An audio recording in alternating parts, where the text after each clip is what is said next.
Quelque chose d'extraordinaire se déploie sous nos yeux, et le silence des médias grand public est assourdissant. Il y a quelques jours, l'Union européenne a pris une décision qui a secoué les communautés spirituelles du monde entier. Une décision qui, selon les érudits bibliques et les mystiques, a été prophétisée il y a des siècles dans les textes sacrés. Le père Ptah, gardien des secrets les plus sacrés de Medjugorje, a rompu son silence habituel pour lancer un avertissement qui vous laissera sans voix. Le 2 décembre 2025 approche rapidement, et ce que le père Ptah révèle sur cette date changera tout ce que vous pensiez savoir sur la convergence entre la politique terrestre et la prophétie divine. Le Parlement européen, lors d'une session sans précédent tenue à huis clos mardi dernier, a approuvé la résolution 2025 à 147. En apparence, cela semble être une simple directive concernant les systèmes d'identité numérique dans tous les États membres. Mais ceux qui comprennent les courants profonds de la prophétie reconnaissent quelque chose de beaucoup plus sinistre. Cette révélation sur l'avenir de notre liberté spirituelle est cruciale. Comme petit merci de nous rejoindre aujourd'hui, nous offrons un moment de bénédiction partagée. Commentez avec le mot « foi » si vous êtes ouvert à recevoir une pensée finale spéciale dédiée à tous ceux qui participent. Et s'il vous plaît, appuyez sur « j'aime » si vous appréciez ces moments.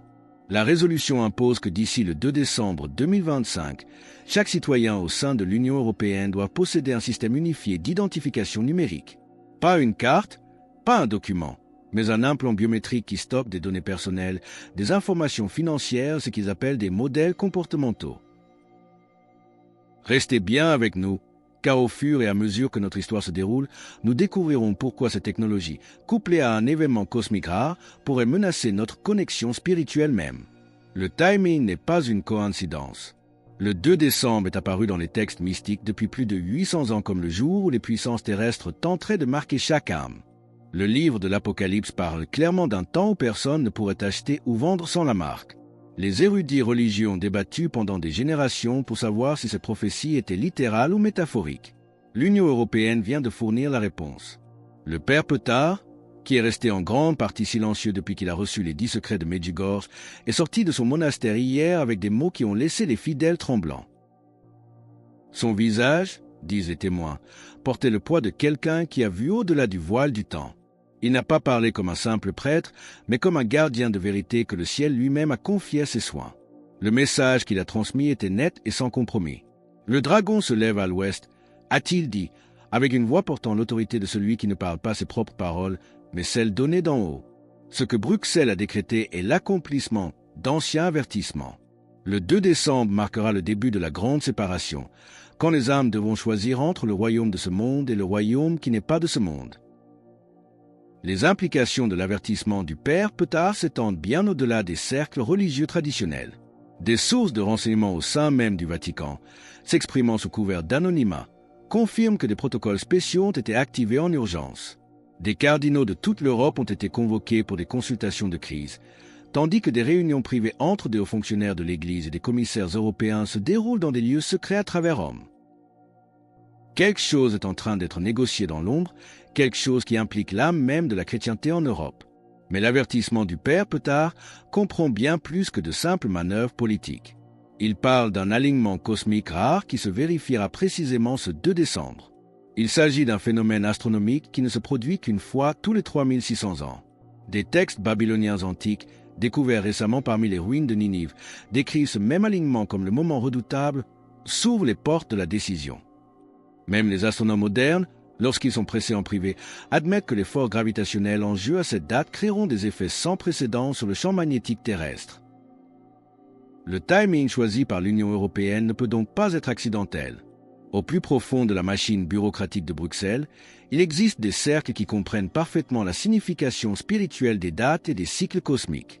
Les mêmes forces qui ont guidé les sociétés secrètes pendant des siècles opèrent désormais ouvertement à travers les institutions démocratiques. Ce qui apparaît en surface comme une politique progressiste est en réalité la mise en œuvre d'un agenda antique. Le père Ptah a révélé que les 10 secrets de Medjugorje contiennent des références spécifiques à ce moment précis de l'histoire. Il a expliqué qu'il n'a pas seulement été montré aux voyants des événements spirituels, mais aussi les mécanismes politiques précis par lesquels se combattrait la bataille finale entre le bien et le mal. Le système d'identification numérique de l'Union européenne ne concerne pas simplement la commodité administrative ou la sécurité. Il représente l'infrastructure technologique nécessaire pour le contrôle complet de la conscience humaine. La résolution approuvée par le Parlement européen contient des clauses terrifiantes que peut-on examiner attentivement. Caché à l'intérieur des spécifications techniques, se trouve un langage juridique qui garantit aux autorités l'accès à ce qu'ils appellent le monitorage du modèle neuronal. Les implants biométriques ne se limiteront pas à stocker des données, ils seront capables de lire et potentiellement d'influencer l'activité cérébrale elle-même. Cette technologie, développée dans des laboratoires classifiés au cours de la dernière décennie, représente le mariage impie entre l'intelligence artificielle et la conscience humaine. Des scientifiques travaillant sur ce projet décrivent des capacités qui semblent relever de la science-fiction, mais qui sont effroyablement réelles. Les implants peuvent surveiller non seulement la position physique et les transactions financières, mais aussi les états émotionnels, les processus décisionnels et même les inclinations spirituelles. Les données collectées conflueront vers des superordinateurs capables de prédire et potentiellement de manipuler le comportement humain à une échelle vaste. Le père Petard avertit que cela représente l'accomplissement technologique de la prophétie biblique concernant la marque de la bête. Mais sa préoccupation va au-delà de l'interprétation religieuse classique. Il parle d'une dimension spirituelle de cette technologie que les autorités laïques ignorent ou choisissent de taire. Les implants, soutient-il, créeront des barrières physiques à la communication divine. Comment une puce pourrait-elle bloquer la prière? Et comment l'alignement cosmique du 2 décembre va-t-il interagir avec cette technologie pour sceller le destin spirituel de ceux qui l'accepteront? Le père Petard explique que les implants créeront des barrières physiques et neurologiques à la communication divine. Les âmes marquées par cette technologie trouveront de plus en plus difficile, voire impossible, d'entendre la voix de Dieu, d'expérimenter une prière authentique ou d'accéder à la conscience supérieure qui connecte l'humanité au divin. C'est là que l'alignement cosmique du 2 décembre joue un rôle critique. À cette date précise, les barrières naturelles entre les dimensions sont censées s'affaiblir, permettant un afflux de grâce.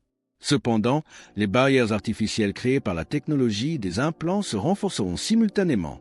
Selon le prêtre, il s'agit d'une tentative délibérée de couper la connexion de l'humanité avec le royaume spirituel au moment précis où cette connexion devrait être la plus forte. C'est une inversion satanique de la Pentecôte. L'étau se resserre. Les citoyens européens ont jusqu'au 2 décembre pour recevoir volontairement leurs implants. Après cette date, ceux qui refuseront subiront des restrictions progressives et brutales. Les services bancaires seront suspendus, le travail deviendra impossible et les voyages seront interdits. Le système est conçu pour rendre la résistance pratiquement impossible, tout en maintenant une illusion de choix. C'est la réalisation littérale de la prophétie biblique, et qui fut donnée à tous, petits et grands, riches et pauvres, libres et esclaves, de recevoir une marque sur leur main droite ou sur leur front, et que personne ne put acheter ni vendre, sans avoir la marque, le nom de la bête ou le nombre de son nom. Apocalypse 13, 16-17. Mais face à cette tyrannie technologique, l'esprit humain se réveille. Des mouvements de résistance se forment déjà dans toute l'Europe. De petits groupes de croyants organisent ce qu'ils appellent des communautés de refus.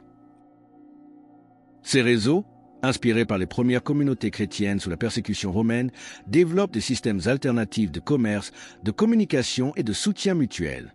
Ils ont compris que le 2 décembre représente bien plus qu'une échéance politique. Il marque le moment où l'humanité doit choisir son destin spirituel. Les paroles finales du père Petard portent à la fois un avertissement et une espérance immense. Il rappelle aux fidèles que chaque grande persécution dans l'histoire chrétienne a aussi été un temps de grands miracles. Les mêmes forces cosmiques que l'Union européenne cherche à exploiter pour le contrôle peuvent aussi servir de canaux pour l'intervention divine. Ceux qui maintiendront leur liberté spirituelle, qui refuseront la marque, quelles qu'en soient les conséquences, découvriront des capacités et des connexions qui transcendent les limitations terrestres. Le 2 décembre 2025 s'approche comme un tsunami spirituel, portant avec lui le pouvoir d'asservir ou de libérer l'âme humaine. Le temps du compromis confortable est terminé. Pendant ce temps, les réseaux de renseignement à travers l'Europe signalent une activité sans précédent dans les plus hauts cercles du pouvoir. Des sources au sein du Bundestag allemand confirment que des sessions d'urgence ont été convoquées pour discuter des protocoles de conformité. Des agents des services secrets français décrivent un effort coordonné impliquant non seulement les institutions européennes, mais aussi des réseaux financiers globaux qui se préparent pour ce moment depuis des décennies. Mais d'où vient réellement cette technologie?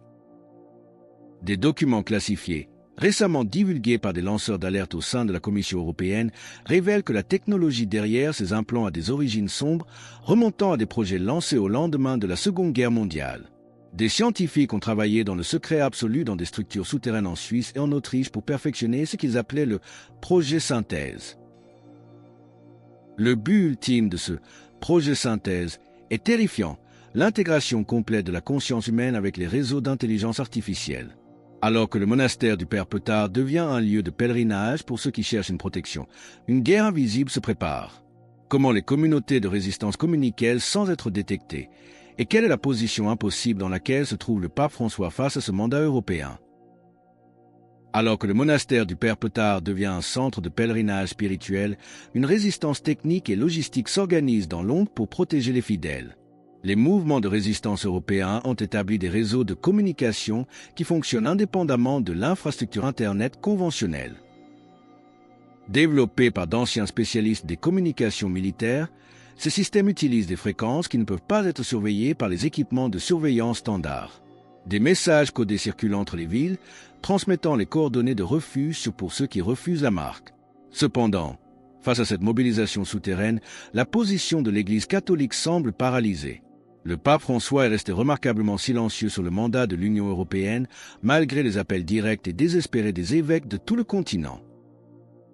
Des sources internes au Vatican suggèrent de profondes divisions au sein de la hiérarchie. Les progressistes prônent l'accommodement, tandis que les voix traditionnalistes appellent à une résistance totale. Ce silence de Rome en dit long sur la crise spirituelle qui étreint le sommet de la chrétienté. En contraste frappant, les communautés orthodoxes d'Europe de l'Est ont adopté une position définitive. Les patriarches de Serbie, de Bulgarie et de Roumanie ont publié des déclarations conjointes condamnant le mandat de l'implant comme incompatible avec la foi chrétienne. Leurs églises sont devenues des centres de résistance ouverts. Si ce message de courage face au silence institutionnel résonne profondément en vous et que vous vous sentez poussé à affirmer votre foi en cet instant, partagez Amen dans les commentaires ci-dessous. Mais l'enjeu dépasse la politique ecclésiastique. Les événements astronomiques entourant le 2 décembre génèrent une inquiétude croissante parmi les scientifiques. Des radiotélescopes à travers l'Europe ont détecté des schémas énergétiques inhabituels provenant de l'espace lointain, concentrés précisément sur la date de mise en œuvre du mandat.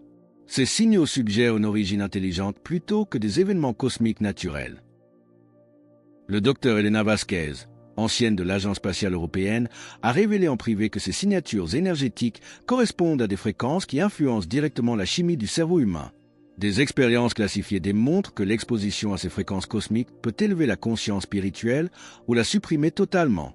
Tout dépend de la présence de certains composés métalliques dans le système nerveux. Et c'est là que le piège se referme. Les implants biométriques contiennent précisément ces composés. Leur placement dans le corps crée ce que les chercheurs appellent des champs d'amortissement neuronal, bloquant la réception des énergies cosmiques entrantes. Le timing est délibéré. L'implant est conçu pour couper la connexion de l'humanité avec le divin au moment exact où elle devrait être la plus forte. Face à cette horreur technologique, une coalition de la conscience est formée, composée de scientifiques repentis travaillant sur des contre-mesures. Mais tandis que la bataille pour l'esprit fait rage, la guerre économique commence. Les banques européennes ont déjà commencé à restreindre les comptes des non-implantés. Quelles sont ces restrictions préliminaires qui frappent déjà les résistants? Et quel avertissement terrifiant le Père Petard a-t-il donné sur les conséquences éternelles de céder à ces pressions financières? La guerre économique accompagne désormais la bataille spirituelle et l'étau se resserre avec une précision effrayante. Les banques européennes ont commencé à mettre en œuvre des restrictions préliminaires sur les comptes des individus qui n'ont pas encore pris rendez-vous pour leur implant. Ce n'est pas encore un blocage total, mais un avertissement insidieux. Les codes de crédit sont mystérieusement déclassés, les demandes de prêts hypothécaires subissent des refus soudains et des opportunités d'emploi s'évanouissent sans explication. La pression est subtile mais implacable, conçue psychologiquement pour faire apparaître la conformité comme la seule option rationnelle. Cependant, le Père Petard avertit que ces pressions terrestres ne sont rien comparées à ce qui attend ceux qui acceptent la marque. Il parle de conséquences spirituelles qui s'étendent bien au-delà de cette vie. Il évoque des connexions à la grâce divine qui, une fois coupées par cette technologie, pourraient ne jamais être rétablies. Ces paroles font écho aux anciennes prophéties sur les âmes scellées dans leur choix, sur des portes qui se ferment pour toujours. C'est le choix ultime, la sécurité financière temporaire contre la liberté éternelle. Si vous refusez de vendre votre âme pour la sécurité du monde et que vous choisissez de faire confiance à la providence, Partagez Amen dans les commentaires ci-dessous. Face à ce chantage, l'espoir renaît dans les marges. Les communautés de résistance ont développé leurs propres systèmes économiques. Basés sur les métaux précieux, les produits agricoles et l'échange de main-d'œuvre qualifiée, ces réseaux opèrent sous le radar des systèmes de surveillance officiels. Ils prouvent qu'une société alternative est possible, même au sein de l'environnement contrôlé de l'Europe moderne.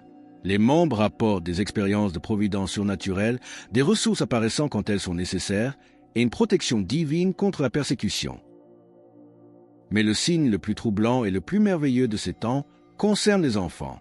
Les enfants nés au cours des 5 dernières années montrent une sensibilité inhabituelle aux dimensions spirituelles de la crise. Partout en Europe, des parents rapportent que leurs tout-petits font des rêves vivaces d'anges et de démons, et de grandes batailles dans des royaumes invisibles. Certains parlent des langues qu'ils n'ont jamais apprises, délivrant des messages que les adultes peinent à comprendre mais qu'ils reconnaissent comme profondément importants.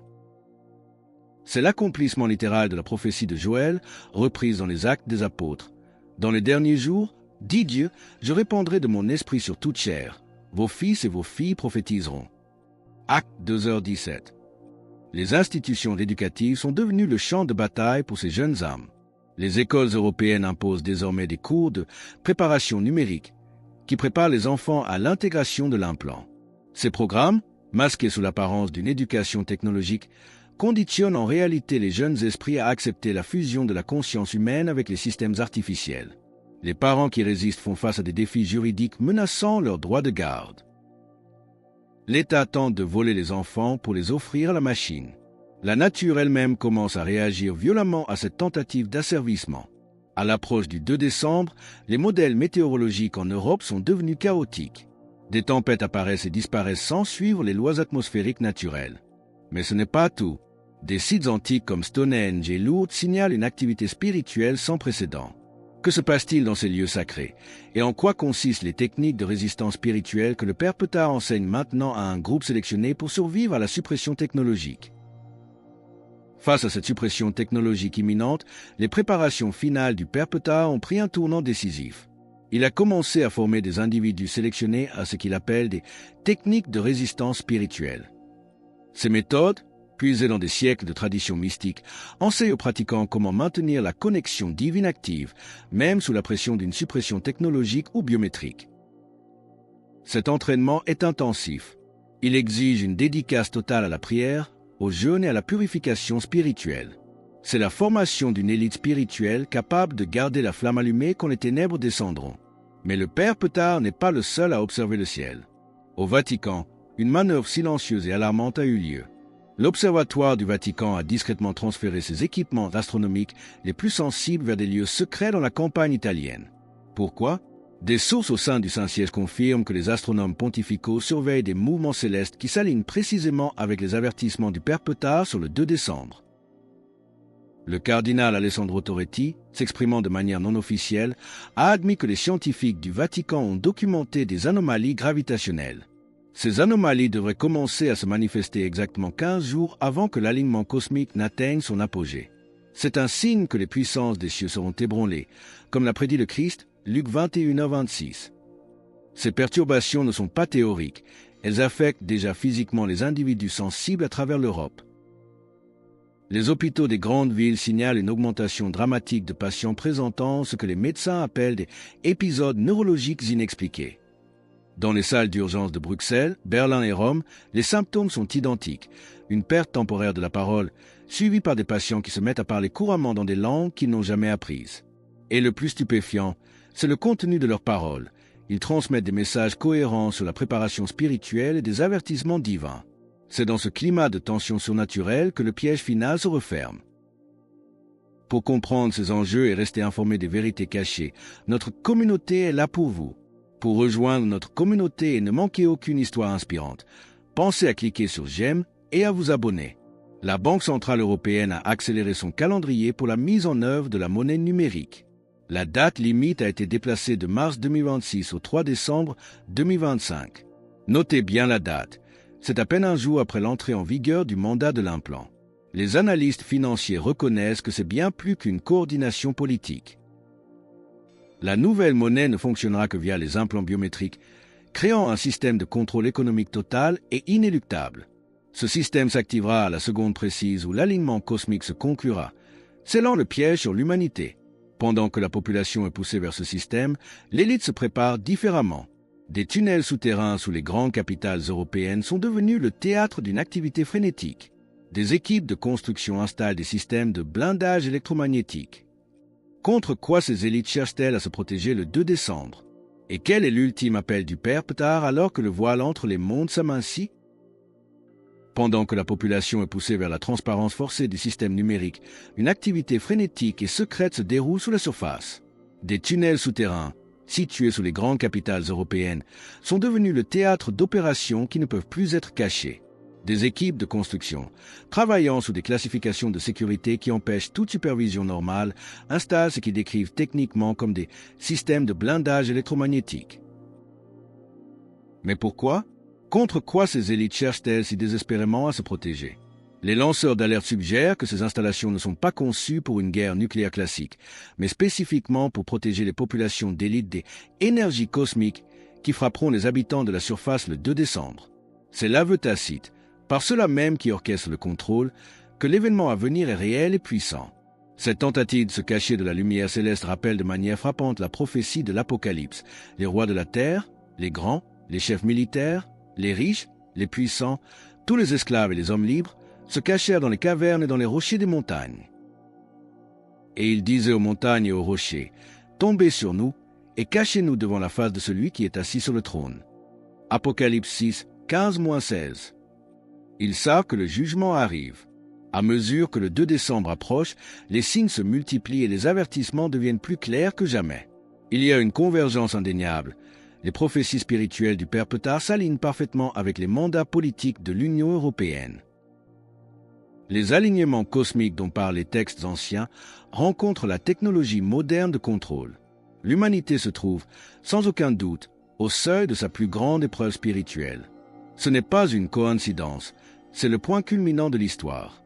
Le choix qui est placé devant nous est brutal dans sa simplicité, la liberté divine ou l'esclavage technologique.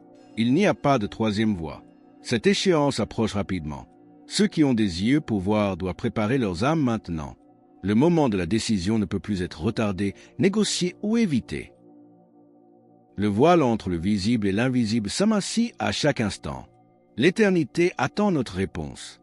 Ne laissez pas la peur vous paralyser, car pour ceux qui choisissent Dieu, cette énergie cosmique n'est pas une menace, mais une libération. Alors que nous concluons sur cet appel ultime à la liberté spirituelle face au contrôle, nous vous invitons à déclarer votre foi. Commentez « Jésus est roi ci-dessous » pour affirmer cette vérité avec nous. Et votre parcours ne doit pas s'arrêter ici. Cliquez sur la vidéo qui apparaît maintenant sur votre écran pour un autre message puissant que nous avons préparé pour vous.